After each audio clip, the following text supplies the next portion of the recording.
Sa video na ito, nagsisimula ang ating kwento sa loob ng bahay na pinasok ng ating bayani sa nakaraang episode.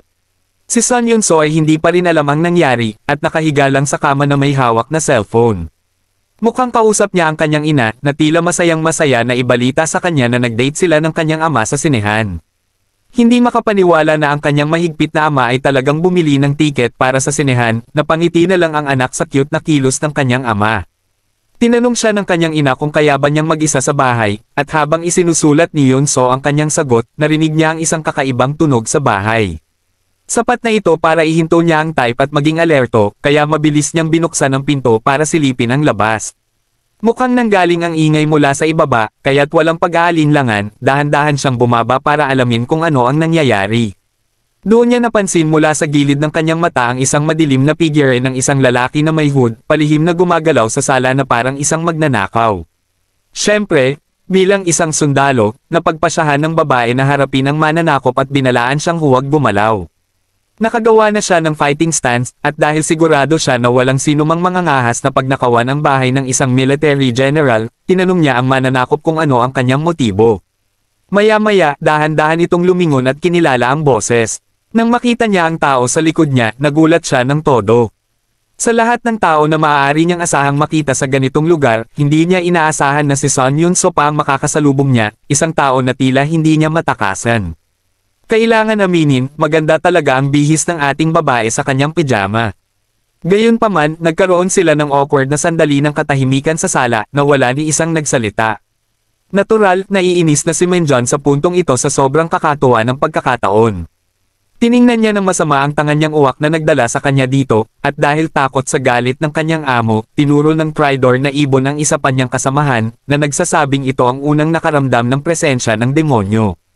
Wala nang pakialam si Menjon sa away ng kanyang mga tauhan, at ngayon na alam niyang nasa bahay siya ng isang division commander, natatanggap niya kung bakit may produkto ng dungeon sa loob. Ngunit hindi niya matatanggap ang sobrang malas na pagkikita nila ni Sun Yun-so dito. Pareho lang noong una silang nagkita sa bahay, at ganoon din nang makita niya ito sa kanyang sapilitang bakasyon, tila talagang sila ay pinagtalya ng malas na kapalaran. Itinaas ng ating bida ang kanyang mga kamay sa pagkadismaya, na tinuring ng babae bilang senyales ng pagsalakay. Naging alerto siya at itinaas ang kanyang kamao, binalaan ng mananakop na huwag gumawa ng kahit anong kalokohan. Binaliwala ni Menjon ang babala at ibinalik ang kanyang mga kamay sa bulsa, kumbinsido na hindi siya aalis nang walang makukuha. Ang kanyang mga kilos ay nag-alerto sa babae para mag-aksyon, kaya't agad siyang umatake. Ang unang atake niya ay isang mataas na sipa, na iniwasan ng ating bida ng walang alinlangan, habang naghahanap siya ng isang bagay sa kanyang bulsa. Inilabas niya ang isang ballpen at isang nakatiklop na piraso ng papel na daladala niya, marahil upang mag-iwan ng paumanhin sa kanyang misyon. Determinado ang babae na palayasin siya, kaya't patuloy siyang umatake ng sunod-sunod na boxing combo, ngunit iniwasan lang lahat ng ating bida at nagpatuloy sa pagsusulat sa papel. Naiinis na si Yun-so sa puntong iyon, kaya't nagpasya siyang tapusin ito gamit ang isang heel kick patungo sa ulo ng magnanakaw.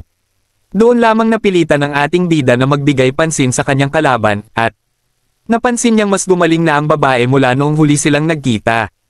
Sa katunayan, naniniwala siyang may potensyal ang babae na ma-promote bilang sergeant.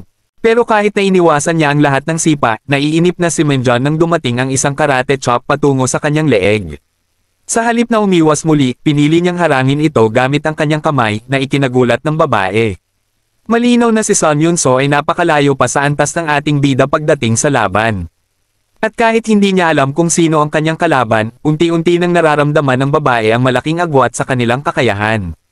Walang pakundangan, ibinaba ni Menjon ang kamay ng babae sa may baywang at hinawakan ito ng mahigpit gamit ang kabilang kamay, halos parang isang masamang negosyanteng nagtatapos ng hindi patas na kasunduan sa isang kumpanyang nalulugi.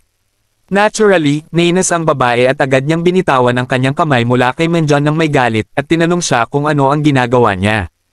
Ang kanyang mga mata ay nakatuon na ngayon sa kanyang kalaban dahil malinaw na hindi siya nakikipaglaban sa isang ordinaryong sibilyan. Ngunit isang mataas na antas na awakened. Determinado na seryosohin ito at gawin ang kanyang makakaya, muling nag-stand si Yun-so para lumaban, at pinaikot ang kanyang binti para sa isang axe kick. Siyempre, iniwasan ito muli, ngunit ginamit din ni Menjon ang pagkakataon na lumayo mula sa sundalo. Nakatuon ang kanyang mata sa isang bagay lamang at ito ay walang iba kundi ang kristal na puno ng demonic energy.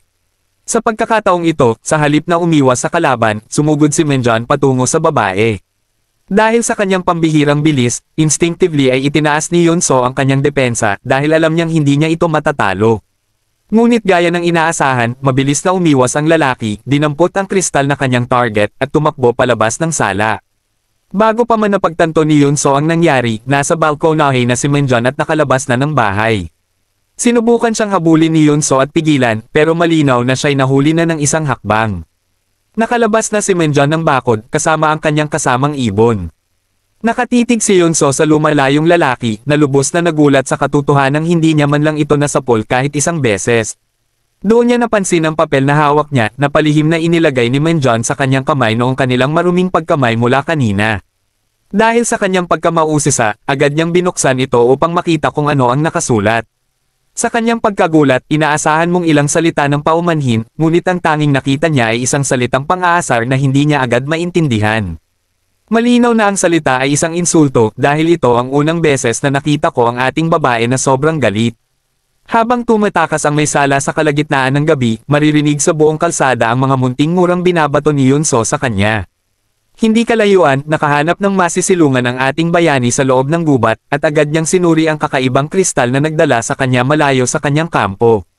Nagulat siya na malaman na ang bagay na ito ay naglalaman ng mas maraming demonic energy kaysa sa karamihan ng mutated monsters, at dahil nasa loob ito ng bahay ng isang hunter, ligtas isipin na hindi nakakapinsala ang enerhiyang taglay nito sa katawan ng tao. Isang kakaibang anggulo mula sa uwak ang nakita natin, nanginginig ito habang nagkomento na ang kristal ay malamang na pagmamay-ari ng isang halimaw mismo. Habang lumalayo ang kamera, makikita natin na ang dalawang goons na ito ay kasalukuyang pinarurusahan para sa maling impormasyong ibinigay nila dati. Si Menjan, syempre, ay tumugon na alam niyang si Yunso ay isang halimaw, at ang kristal na ito ay pagmamay-ari ng isang halimaw, pero hindi niya maalala na binigyan niya ng pahintulot ang sino man na magsalita. Pero kahit ganon, ang totoo ay ang kristal na ito ay naglalaman ng demonic energy, isang bagay na hindi pa kailanman nakita ng ating bayani sa Iscard.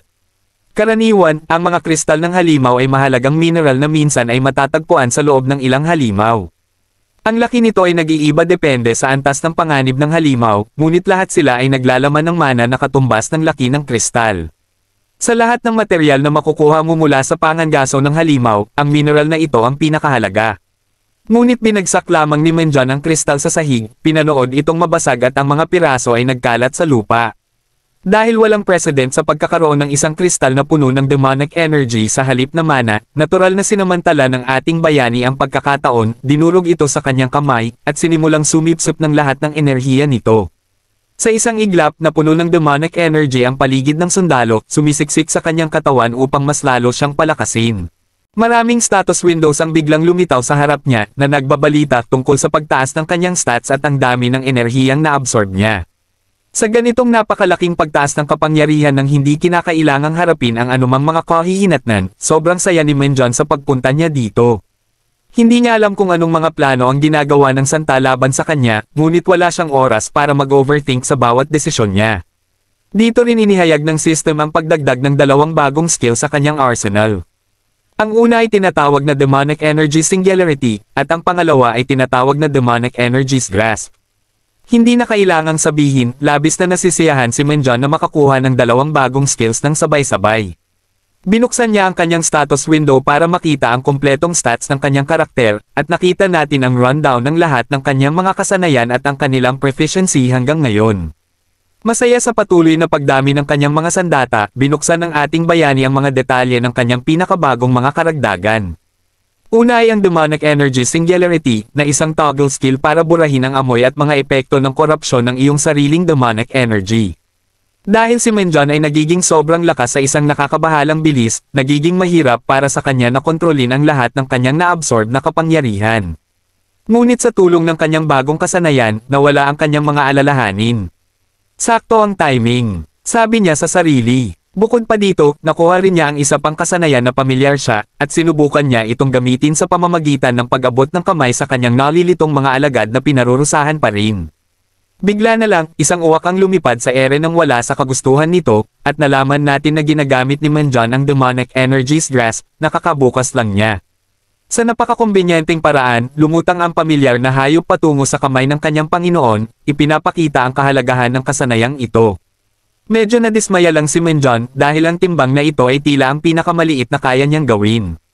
Ngunit noong nasa Isgard pa siya, kaya niyang gamitin ang kapangyarihang ito para hilahin ang mga ogre at mas malalaking mga halimaw. Sa anumang kaso, matapos niyang makumpirma ang mga epekto para sa sarili niya, itinapon niya ang kanyang pamilyar pabalik sa kanyang kaibigan, at binigyan sila ng bagong misyon. Ngayon na nakita niya ang isang kristal ng halimaw na may halong demonic energy, gusto niyang alamin ng kanyang mga alagad ang higit pang impormasyon tungkol sa phenomenon na ito, at tuklasin kung may mga ganito pang mineral sa mundo. Siyempre, bilang tapat na mga alagad, mabilis na sumunod ang mga ito sa kanyang mga utos tulad ng mga sundalo, nangangakong babalik na may dala. Ngunit siya ay nasisiyahan. Napagpasyahan niyang ipakita ng kaunti ang kanyang awa at ibahagi ang bahagi ng kanyang enerhiya upang matanggap ng kanyang mga alagad. Ngunit pagkatalikod ng kanilang Panginoon, bumalik sila sa kanilang dating ugali at nagsimulang mag-away upang makuha ang kanyang pabor. Ngunit kapag bumalik ang tingin ni Manjan sa kanila, muli silang nagiging magkaibigan, parang mag-asawa. Sa kabila ng kanilang nakakaawang kalagayan, naisip ng ating bayani kung dapat niyang ipakita sa kanyang kaibigan mula sa ibang mundo ang mga kagandahan ng kanyang planeta.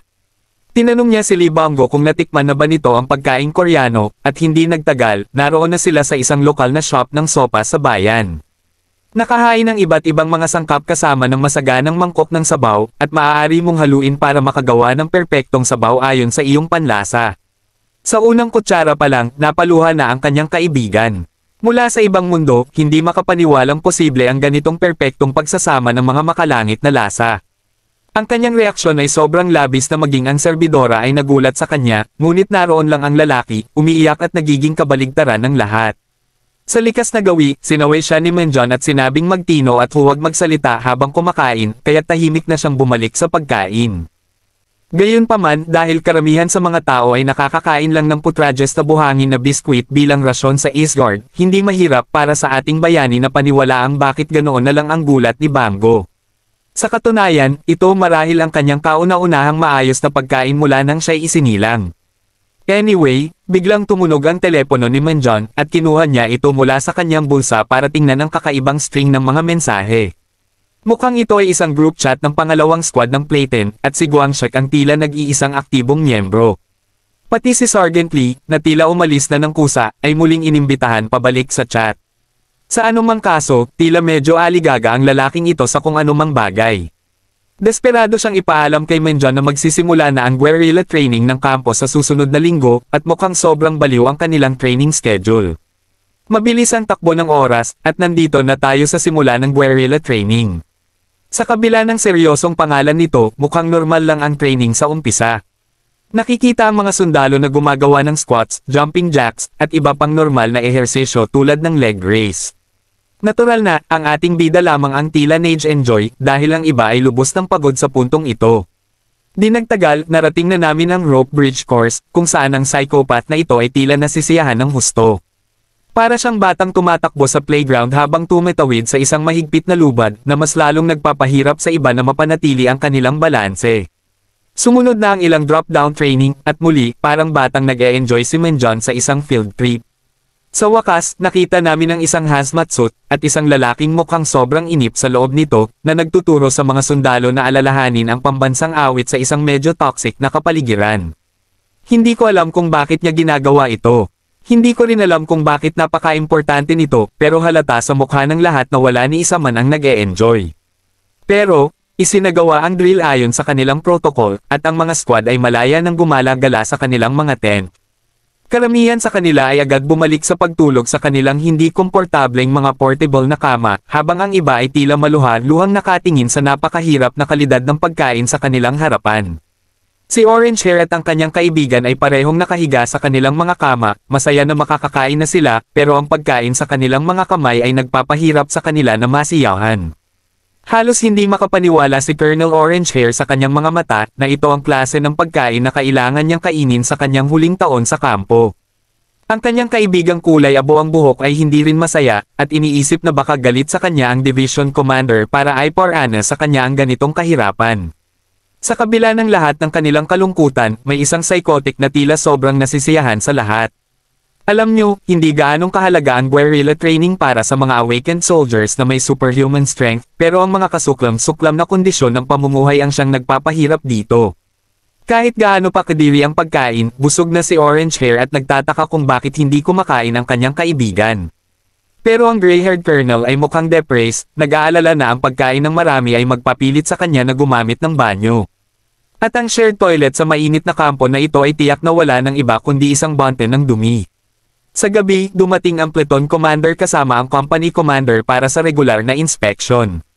Nagbigay ng saludo si Sergeant Lee sa kanyang superior at iniulat na ang platoon ay kasalukuyang nasa personal maintenance. Sinabi ng company commander sa lahat na mag-relax, at ipinaalam na dahil lahat ay pagod, ang mga instructor na ang magbabantay sa kampo.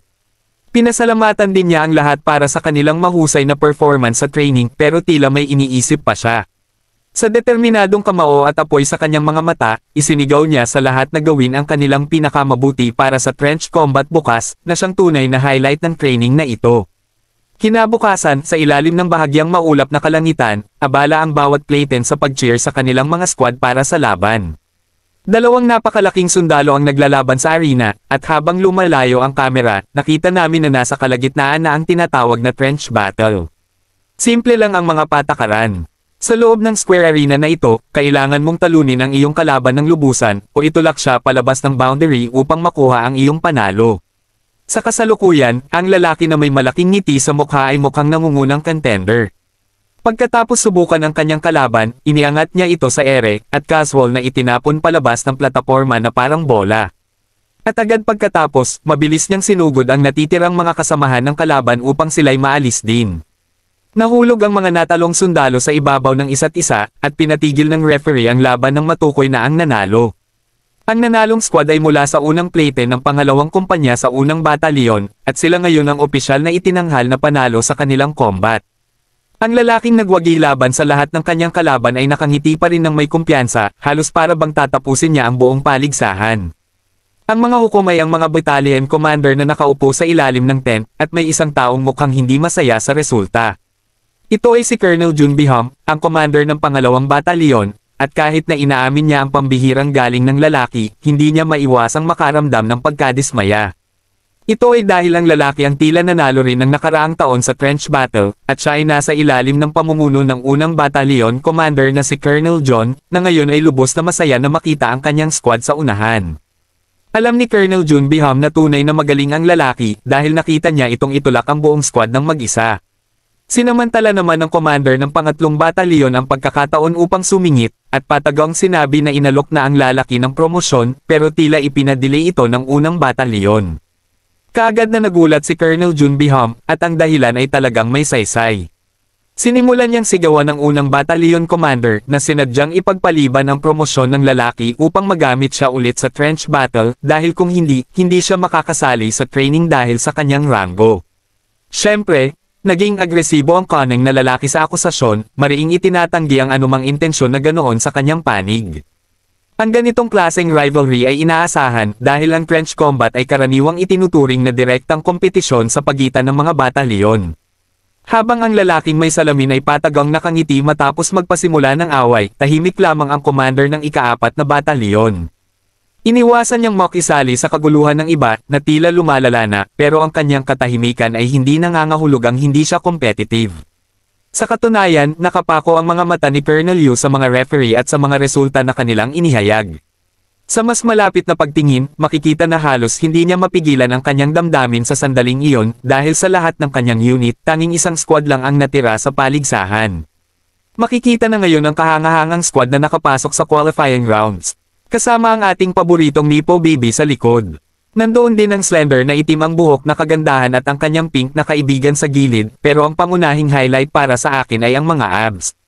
I mean, ang kahangahangang dami mami build ng gintong buhok na sundalo sa unahan na hindi pa natin nakikita sa kwento. Excited na akong malaman ang tungkol sa bagong mainit na karakter na ito, pero natatakot akong kailangan na nating lumipat mula sa panel na ito. Lumipat na tayo sa tabi ng ating bida ngayon na nakaupo lamang sa isang sulok kasama ang kanyang mga kaibigan, pinapanood ang mga nanalo sa laban na papalayo sa entablado. Doon napansin ng isang dumaraang lalaki ang kanyang mukha, tumigil, at bumalik dahil sa kuryosidad. Bigla siyang nagpakita ng masamang ngiti at tinanong ang ating bida kung siya nga ba si Kim Min-jun mula sa 2nd Battalion. Siyempre, sumagot ang bida ng oo, at tila tuwang-tuwa siyang malaman na naririnig din siya ng ibang batalyon. Sinubukang maging malapit ng lalaki, binanggit kung paano narinig niya na si Min-jun ang pinakamabilis na naging sergeant. Hindi tipo ng tao ang ating bida na nagpapadala sa papuri, kaya't malamig niyang kinumpirma ang balita ng isang simpleng oo. Pero dito na lumabas ang kapangitan ng lalaki, at nakita natin siyang nakangisi sa kanyang magiging kalaban ng may kumpiyansa. Hindi na siya nagpaligoy-ligoy pa, diretsyong sinabi sa ating bida na inaasahan niyang makikita ang isang mas kahangahangang tao. Pero base sa kanyang pangangatawan at personalidad, labis siyang nadismaya na makakaharap niya ang isang napakawalang kwentang kalaban. Hindi na kailangang sabihin, hindi nagustuhan ng mga kaibigan ni Min-jun ang mga sinabi ng lalaki, at agad silang tumayo mula sa kanilang mga upuan upang sigawan ang walang galang na troll. Bago pa man makapagsalita, ipinatong ng malaki at maskuladong lalaki ang kanyang napakalaking mga kamay sa kanilang mga balikat, at pinilit silang umupo upang ipakita ang pagkakaiba ng kanilang mga antas. May mas masamang ekspresyon pa kaysa kanina, mapanuksong sumagot ang lalaki na hindi niya sinasadyang sabihin ang mga salitang iyon ng malakas, at umaasa siyang mapapalampas ang kanyang asal. Ang isang palad niya ay mas malaki pa sa buong balikat ng mga kaibigan ni Min-jun, kaya't hindi nakatakatakang natakot ang dalawang corporal sa matangkad na lalaki. Habang pinapanood silang manginig, gaya ng inaasahan niya, tumayo muli ang troll at ngumisi sa kanyang mga biktima bago dahan-daang sumama sa natitirang miyembro ng kanyang squad. Samantala, si Min-jun ay wala lang, nakatayo lamang sa kanyang lugar ng tahimik. Pagkaalis ng bully, muling bumalik ang galit ng mga corporal at nagsimula silang magbulungan sa likod ng troll, ngunit sinabihan lang sila ng ating bida na ayos lang ang lahat. Si Wang Shek ay halos maging isang galit na kamatis matapos marinig ito, at gusto na talagang bumalik sa troll para bigyan ito ng leksyon. Ngunit bigla siyang muling nanginig, at ang takot na nararamdaman niya ngayon ay higit pa sa kayang iparamdam ng troll. Kita nyo, ang dahilan kung bakit siya naupo ay dahil hindi niya kailangang magalit para kay Min-jun. Dahil kahit na sinasabi ni Min-jun na ayos lang ang lahat, ang totoo ay mas galit siya kaysa sa kahit sino. Lubos na akong nasasabik sa nangyayari dahil ang galit ni Min-jun ay nangangahulugang malapit ng matalo ng bongga ang kawawang lalaki. Sigurado akong dominado ng ating bida ang lahat ng kanyang mga laban at mananalo sa torneo matapos talunin ang troll, ngunit curious din ako kung hanggang saan ang progreso ng grupo ng mga babae. Makikita pa kaya natin ang bagong dami-mami? At magkakaroon kaya siya ng magandang relasyon sa ating bida? Abangan sa susunod na episode. Hanggang sa muli!